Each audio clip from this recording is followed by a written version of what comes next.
एक मोठी बातमी समोर येते। वादग्रस्त मंत्र्यांबाबत मुख्यमंत्र्यांनी नाराजी व्यक्त केली आहे। फडणवीसांनी मित्रपक्षांना नाराजी कळवली आहे। कारवाईचा निर्णय घ्यावाच लागेल। मुख्यमंत्री देवेंद्र फडणवीस यांनी मित्रपक्षांना ही नाराजी कळवल्याचं कळतंय। वादग्रस्त मंत्र्यांवर कारवाई केली नाही तर कोडगेपणा निर्माण होईल। मुख्यमंत्र्यांच्या दिल्ली दौऱ्यानंतर वाचाळ आणि जनतेत प्रतिमा मलिन असलेल्या मंत्र्यांवर कारवाई होणार। विश्वसनीय नेत्यांनी ही माहिती दिली आहे। प्रतिनिधी शिवाजी काळे आपल्याशी जोडले गेलेले आहेत। शिवाजी, मोठी अपडेट म्हणावी लागेल, याबाबत अधिक काय माहिती आहे? अलीकडच्या काळात ज्या पद्धतीने मंत्र्यांचे वक्तव्य आली, त्याचबरोबर त्यांचं वर्तन पाहायला मिळालं, कुठेतरी महाराष्ट्रातील जनतेच्या मनामध्ये या संदर्भात रोष निर्माण झाला। मात्र या सरकारला कुठलाही धोका नाहीये, कारण 200हून अधिक आमदार यांच्या सोबत आहे। अशा परिस्थितीमध्ये काही केलं तर चालतं का, असा प्रश्न मुख्यमंत्र्यांनी मित्रपक्षांना उपस्थित केलेला आहे।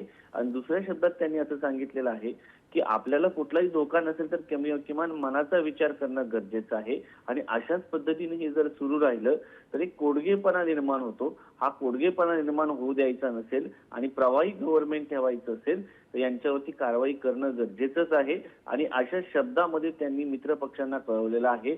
कोलिशनचं गव्हर्नमेंट सुरू असताना मुख्यमंत्री थेटपणे मित्रपक्षांना या संदर्भामध्ये अगोदर मेसेज देतात आणि आता मेसेजचं रूपांतर याच्यामध्ये काही कारवाई केली जाते का हे पाहणं महत्त्वाचं आहे। कारण अजित पवार आणि एकनाथ शिंदे हे दोन्ही पक्षाचे आमदार जे आहेत ते सरकारमध्ये आहे। हे दोन्ही पक्ष सरकारमध्ये आहेत। 3 पक्षाचं हे सरकार आहे। असं असताना मुख्यमंत्री या पक्षाच्या नेत्यांना मेसेज देतात आणि त्यानंतर कारवाई होते का हे पाहणं महत्त्वाचं आहे।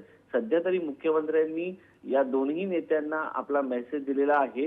हा कोडगेपणा थांबवायचा असेल आणि स्वतःच्या मनामध्ये या संदर्भामध्ये ज्या भावना आहेत, ज्या जनतेच्या मनात भावना आहेत, त्याच एक प्रकारे मुख्यमंत्र्यांनी या ठिकाणी बोलून दाखवलेलं आहे आपल्या मित्रपक्षांना। त्यामुळे हे मित्रपक्ष या संदर्भामध्ये काही कारवाई करतात का या मंत्र्यांवरती हे पाहणं महत्त्वाचं आहे। मुख्यमंत्री सध्या दिल्ली दौऱ्यावरती आहे। दिल्ली दौरा संपल्यानंतर मुख्यमंत्री महाराष्ट्रात येणार आहे। त्यानंतर या मंत्र्यांवरती कारवाई होणं अपेक्षित आहे आणि ही कारवाई झाली नाही तर त्याची जबाबदारी या दोन्ही पक्षाच्या नेत्यांवरती असेल। मुख्यमंत्र्यांनी हे स्पष्टपणे सांगितलेलं आहे। नक्कीच शिवाजी, धन्यवाद आपण दिलेल्या सर्व माहितीसाठी।